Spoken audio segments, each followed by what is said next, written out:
Fora da Caixa. A análise dos factos que marcam a atualidade.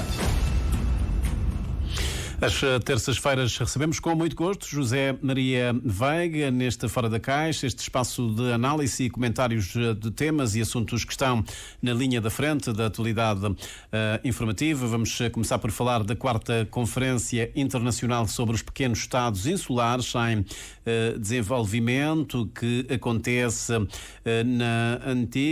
em Antígua e Barbuda. O primeiro-ministro de Cabo Verde está presente. Ulisses Correia e Silva tem grandes expectativas em relação àquilo que poderá sair deste encontro. José Maria Veiga, bom dia para já, obrigado pela disponibilidade. Um dos temas recorrentes tem sido financiamento, novos mecanismos de financiamento que atendam, digamos, às vulnerabilidades e às especificidades dos sítios, dos pequenos estados insulares em desenvolvimento. Haverá algum progresso nessa reunião ou nem por isso? Bom dia, Carlos. Bom dia, Marzinho. Bom dia a todos os rádio ouvintes.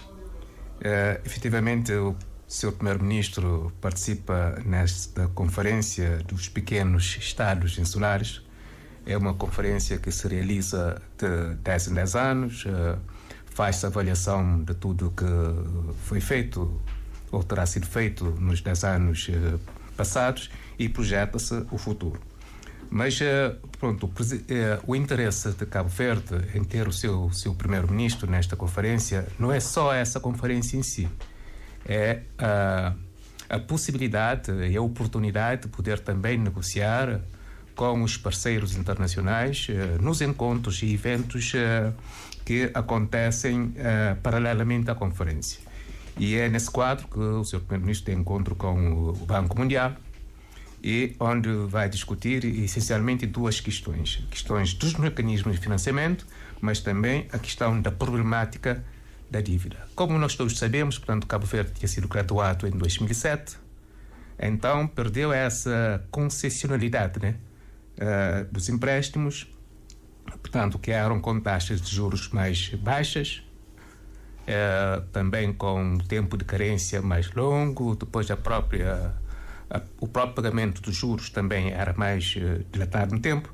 Portanto, é essa questão que se coloca e Cabo Verde tem tido problemas nessa situação. Então, a proposta de Cabo Verde, o interesse é voltar a esse estado inicial de concessionalidade. É claro que há algumas dificuldades nisso, porque... Mas este é um processo moroso.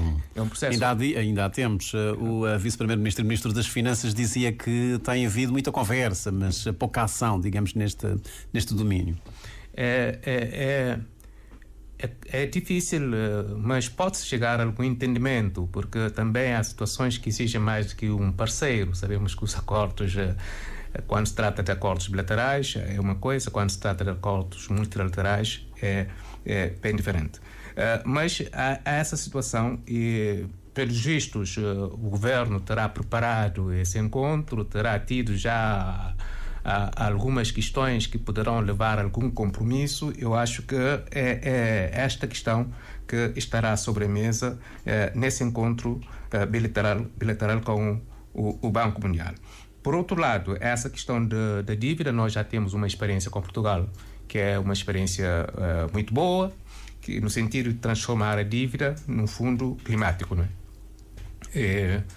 Há essas situações que é preciso que o Sr. Primeiro-Ministro também leva para discutir com o Banco Mundial como converter a dívida que Cabo Verde tem com a organização em fundo climático para permitir financiar outros projetos de investimentos e conseguir criar maior resiliência para a ilha, portanto, para as nossas ilhas. Portanto, neste momento, é importante Cabo Verde conseguir, digamos, não diria arrebanhar, mas pelo menos mobilizar mais parcerias, mais Estados que estejam também interessados em aderir a esse fundo ambiental e climático.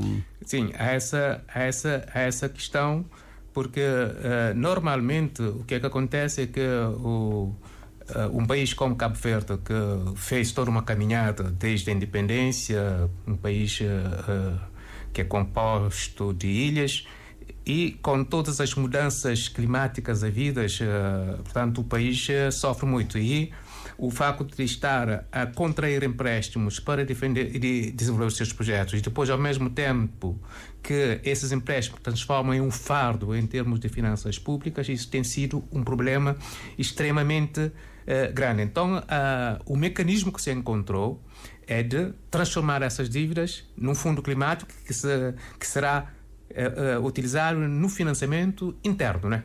E é uma questão que interessa praticamente a todos os países endividados, porque alivia.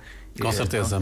Deixa aqui uma margem, um espaço também para Exatamente. O país continuar a investir. Mas tem-se falado também de forma recorrente desse mecanismo de perdas e danos, de compensação no caso dos países, dos pequenos estados insulares em desenvolvimento, por causa das vulnerabilidades, estão mais sujeitos a choques externos, a fenómenos ambientais, e Cabo Verde tem já vindo a conhecer alguns desses fenómenos, desde logo esta seca prolongada. Não tem havido também aqui avanços nesse sentido? Já se falou disso praticamente em todas as cimeiras do clima, também é esse mecanismo, mas de facto não tem havido avanços que se saiba, não é? Olha, não tem havido grandes avanços nessa questão da construção da resiliência, de facto, mas o importante em tudo isso é que temos que ver a caminhada que Cabo Verde fez em termos da construção da sua própria resiliência. Porque em Cabo Verde, mesmo antes de que se estivesse a falar das mudanças climáticas, nós já estávamos a fazer frente a esse fenómeno, mas já estávamos a trabalhar também para garantir essa nossa força contra as dificuldades da própria natureza. Desde logo, quando em 75 o país já era considerado como um país praticamente no limite da erosão dos solos, então fez-se um investimento incrível. Isso até o Banco Mundial apoiou grandemente nesse investimento, nós construímos banquetas, diques, bacias hidrográficas que trabalhamos, depois finalmente tivemos a construir barragens e isso, para além da plantação de árvores. Além da plantação de árvores. E isso, nós não pensávamos nisso, mas isso criou uma resiliência no país. São os tais 40 milhões de contos. Que às vezes dizemos, não, gastámos 40 milhões de contos por nada. Esses 40 milhões de contos fizeram com que, com chuva ou sem chuva, tivéssemos água para a rega, para o consumo. A gente vai ao mercado e encontra tudo. Para os empregos na agricultura. E isso permitiu também que criássemos a nossa própria felicidade com o nosso próprio entendimento da felicidade. Tá vendo? E isso E quando a gente pensa José Maria, mas como é que se explica então, depois de todo esse investimento, digamos, no mundo rural, e o campo esteja a perder gente, esteja neste momento também a destruir, a agricultura esteja a destruir postos de trabalho, segundo os últimos dados do INE?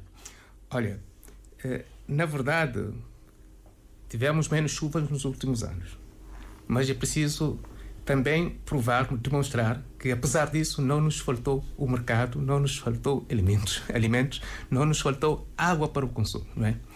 E é claro que outros setores avançaram, não é? Mais do que outros. Então, o Ministério da Agricultura praticamente não deixou de investir tanto como os outros ministérios. Portanto, o país passou a investir mais em outros setores do que no setor primário. Isso fez com que esse setor agrícola ficasse um bocado também à margem daquela movimentação. Agora, eu queria aproveitar desta antena para lembrar aos cabo-verdianos que nós tivemos pessoas que apostaram grandemente nesse setor, e graças a essas pessoas estamos aqui com essa resiliência. Me refiro a pessoas que nem sequer estão agora entre os vivos, ao Chico Barbosa, por exemplo, ao Oswaldo Cruz, ao Geno Barros, ao Engenheiro Horta, e para não falar dos que ainda vivem, que estão já na terceira idade e mais, o próprio João Pereira e outros técnicos que ainda vivem e que pegaram nesse trabalho e fizeram disso uma alavanca de construção da resiliência das nossas ilhas. E isso é preciso valorizar grandemente, porque sem isso Cabo Verde não seria o que é hoje. E eu espero, francamente, que esse esforço de Cabo Verde seja reconhecido nas negociações que nós fazemos para conseguirmos mobilizar mais recursos. É claro que as instituições internacionais nos ajudaram muito nesse trabalho, acreditaram nesse esforço, e hoje estamos numa posição em que, nesse quadro dos pequenos países insulares e no quadro das mudanças climáticas, estamos em condições de ter uma certa força para mobilizarmos muitos recursos a nosso favor. Não acha que nesse domínio, na agricultura, devia haver, digamos, algum entendimento entre as principais forças políticas, enfim, para que não continuasse a agricultura a servir de arma de arremesso? Bom, do lado do PICV e dos sucessivos governos, essa defesa da construção das barragens, do lado do MPD e do governo, a dessalinização de água. Não se consegue aqui harmonizar, digamos, pôr-se de acordo em relação àquilo que é essencial para este setor, que é crucial também para o crescimento económico? Pode-se harmonizar isso, mas repare que as sensibilidades podem ser diferentes de acordo com os líderes que estão à frente das instituições, não é? Desde logo, por exemplo, posso dar uma ideia, falar de uma questão.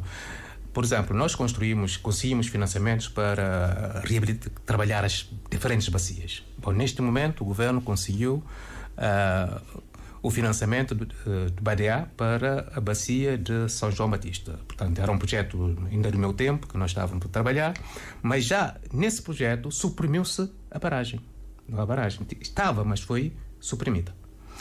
Mas, por exemplo, a barragem do principal só foi construída porque tinha sido iniciada antes. Senão, até porque houve tentativa por 2 vezes de paralisar essa barragem.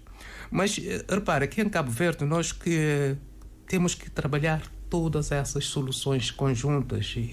São correções torrenciais, as bacias todas, as perfurações, o tratamento de águas residuais, porque o trabalho que nós fazemos e que foram feitos durante todos esses anos permitiu o quê? Enriquecer, carregar o nosso lençol freático. Com essas banquetas, com esses diques, com essas barragens, a água está lá. E mesmo hoje eu estava a ver na rádio a questão que se coloca, por exemplo, a nível de Santa Cruz. Há muito que não se chove, na zona da barragem de Poirão. As pessoas estão a reivindicar o quê? Bomba que está estragada, mas a água está lá. Desde praticamente 2015 não choveu, mas a água está lá no subsolo. É só capacidade de bombar. Quer dizer que nós conseguimos fazer esse trabalho, que é um trabalho de todos os cabo-verdianos. Conseguimos fazer um trabalho que vai-se...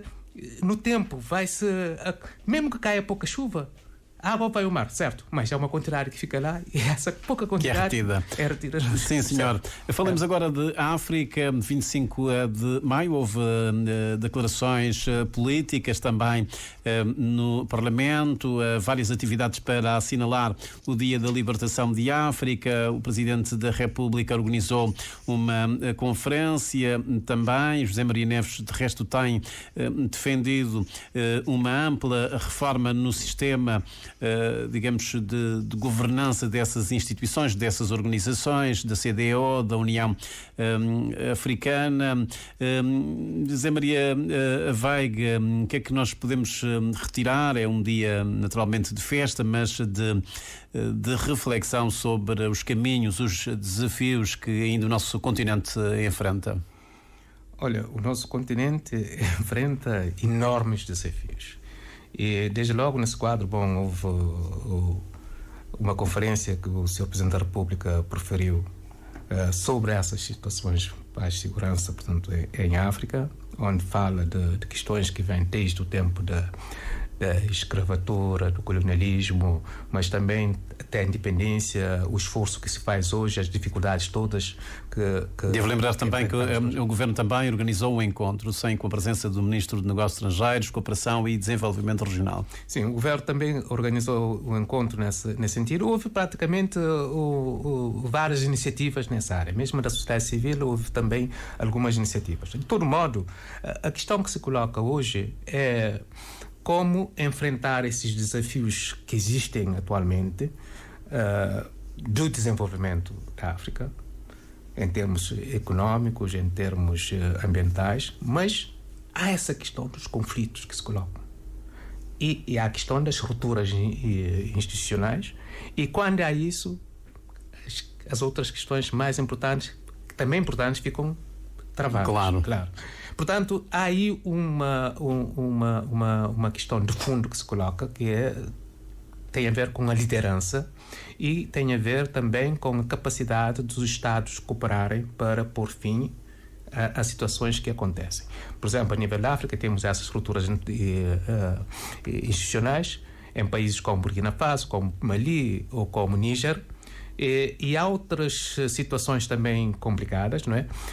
Há essas situações de conflitos que se colocam, portanto, em várias partes da África, os novos lagos, os grandes lagos, enfim, a Etiópia e tudo isso, mas é preciso ver a eficiência da própria União Europeia, da própria União Africana na resolução dessas questões. Portanto, é uma questão que o Sr. Presidente da República chama a atenção, na necessidade de uma reforma da União Africana, de modo a permitir fazer face com maior eficiência a essas situações todas.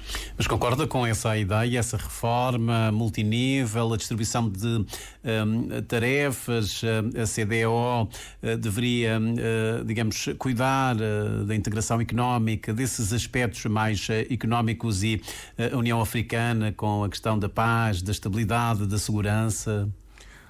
O Sr. Presidente da República fez menção a uma situação que o Paul Kagame, que era o antigo, portanto, presidente da OA, ter dito que mais de 90% ou mais das decisões tomadas pela OA não são implementadas. Portanto, que há uma ineficiência total. Havendo essa ineficiência total, portanto, isso implica que, de facto, se ponha sobre a mesa essa proposta da reforma que o Sr. Presidente da República de Cabo Verde propõe, que é no sentido de haver um sistema multinível de decisões. Desde logo que a OA ficaria com essa questão de paz e segurança, e que a CDAO e as instituições regionais, outras instituições regionais, ficariam com a questão da integração económica. Eu totalmente acho que é interessante assim, porque inclusive repara que isso vai permitir a gente focalizar em situações concretas que está ao alcance dessa, por exemplo, no caso da CDAO, essas questões ligadas a transportes marítimos, a questões económicas,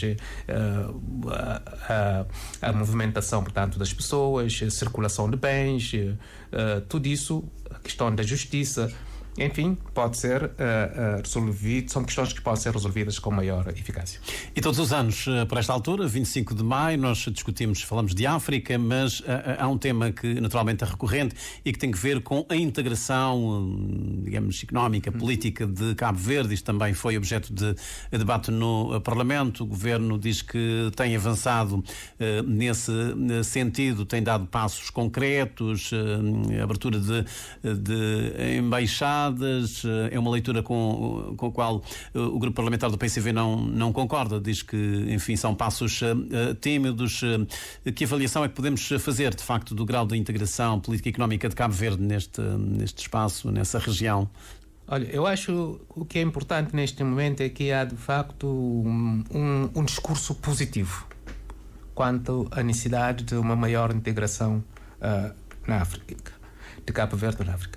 Isso é importante porque leva Cabo Verde também a sentir que de Cabo Verde nós poderemos também participar de forma muito eficiente nesse projeto. Desde logo, por exemplo, nós sabemos que somos um país da diáspora, mas também temos necessidade de fazer trocas comerciais, porque aderimos também à questão da CDAO, que tem a ver com o movimento das pessoas, com o movimento de bens, tudo isso.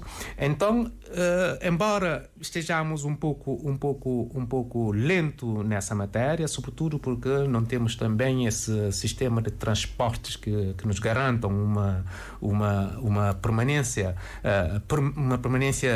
digamos assim, eficaz nesse canto, portanto, do continente africano, mas são questões que vamos tentar cozinhando, desenvolvendo aos poucos, e acho que haveremos de chegar lá. São questões também que foram abordadas quando da recente visita do presidente do Senegal. Ele praticamente deixou um apelo ao seu homólogo José Maria Neves no sentido de se aproveitar todo o potencial, todo o ativo, digamos, de Cabo Verde, enquanto uma grande democracia, não apenas em África, mas a escala global, para que Cabo Verde possa também ajudar a ultrapassar algumas ameaças que tendem a fragilizar a própria CEDEAO. Como é que olha para essa mensagem de Maifai? Olha, eu acho extremamente importante essa visita do presidente do Senegal a Cabo Verde. Desde logo porque nós estamos aqui, mas temos, de um lado, num vértice temos a Guiné-Bissau, do outro vértice temos o Senegal, fazemos aí um triângulo, e no Senegal temos lá uma importante diáspora. Repara que em anos difíceis, de problemas complicados de sobrevivência em Cabo Verde, o Senegal constituiu o nosso refúgio. Eu mesmo estudei, uma parte da minha formação foi feita na Universidade de Senegal, e conheço muito bem essa sociedade senegalesa que adora Cabo Verde, adora os cabo-verdianos, e eu acho que tem lá todas as condições para a gente conseguir fortalecer grandemente a cooperação. Desde logo, portanto, pensa-se nesse encontro, fala-se de reavivar a comissão mista que existe e que foi criada em 2010, que nunca funcionou. Isso é importante. E apontou-se áreas como transportes marítimos, turismo, trocas comerciais, integração das respectivas comunidades. Enfim, há aqui aqui elementos importantíssimos que podem permitir incrementar o desenvolvimento nos dois países e, ao mesmo tempo, tentar também ver as consequências disso para um outro Estado também, como a Guiné-Bissau, que nos interessa muito e que, nesse quadro com o Senegal, poderia constituir uma mais-valia muito forte no desenvolvimento aqui da nossa zona. A nível de cooperação bilateral, é essa a ideia também, que não é nova, de criação de uma ligação marítima entre Dakar, Praia.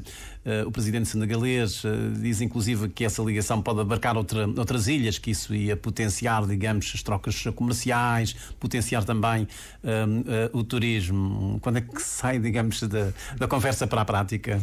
Bom, olha, o Senegal é um país que está num ritmo de crescimento, desenvolvimento muito forte. Desde logo, um país rico do ponto de vista também recursos minerais como gás e petróleo, e tem também uma capacidade intelectual extremamente desenvolvida que pode nos ajudar. Depois, a sua estabilidade política, a democracia que é conhecida no Senegal, faz do Senegal um parceiro muito forte e muito importante para Cabo Verde. Repare que já no passado nós prestávamos serviço de transporte aéreo ao Senegal. TACV fazia viagens ao Senegal e toda aquela zona. Depois tivemos uma regressão nessa matéria e agora o Senegal está cá, mas o Senegal tem condições de facto para, juntamente com o Cabo Verde, e dinamizando essas questões económicas de trocas, pode-se perfeitamente colocar aqui barcos que possam garantir movimentação entre Senegal e Cabo Verde, Senegal, Cabo Verde e outros países da região, mas também mesmo entre as ilhas. Podemos até numa parceria pode-se fazer. Eu acho inclusive que esses países, Senegal, Cabo Verde, mesmo Guiné-Bissau, poder-se-ia constituir projetos regionais em matéria de transportes, tanto aéreos como marítimos. Isso ajudaria também a fortalecer o nosso sistema mesmo de companhias aéreas, companhias marítimas, ficariam naturalmente muito mais fortes. Isso daria um salto extremamente grande. José Maria, vamos aproveitar os minutos que nos restam neste Fora da Caixa. O fim de semana ficou marcado pela morte do embaixador de Portugal em Cabo Verde, Paulo Lourenço. O seu dinamismo, o seu interesse também em elevar a cooperação entre os dois países para um outro patamar, um patamar de excelência, é um sonho que é interrompido de forma abrupta pela morte desse diplomata. Olha, é a primeira vez que nós temos em Cabo Verde uma situação bastante triste com a morte de um embaixador, desde logo o embaixador de Portugal em Cabo Verde. Ele fez um ano e pouco, mas vê-se claramente que ele conseguiu nesse pouco tempo tecer umas relações extremamente fortes com instituições, mas também com as pessoas de modo geral. O Presidente da República fala de uma enorme perda, que é um homem culto, vigoroso, inovador, e que estava a levar Cabo Verde, essas relações Cabo Verde-Portugal, num outro patamar muito mais consistente e que ficamos infinitamente mais pobres. Já o governo diz que se trata de um grande homem, um verdadeiro amigo, sempre dedicado e empenhado no reforço das relações entre Cabo Verde e Portugal. As próprias Nações Unidas falam do embaixador Paulo Lourenço como alguém que contribuiu de forma sistemática e consistente para o reforço das relações e, sobretudo, para o desenvolvimento sustentável de Cabo Verde através do multilateralismo. Para além de todos os pronunciamentos, manifestações de pesar a nível, portanto, das redes sociais. Portanto, aí nós desejamos que siga o seu caminho de luz e que descanse em paz. Muito bem, perdemos então um grande amigo de Cabo Verde, o embaixador de Portugal em Cabo Verde, Paulo Lourenço, que faleceu na passada sexta-feira, vítima de um infarto cardíaco. Foi um ataque fulminante. Fechamos então este nosso Fora da Caixa, edição para hoje, terça-feira, dia 28 de maio.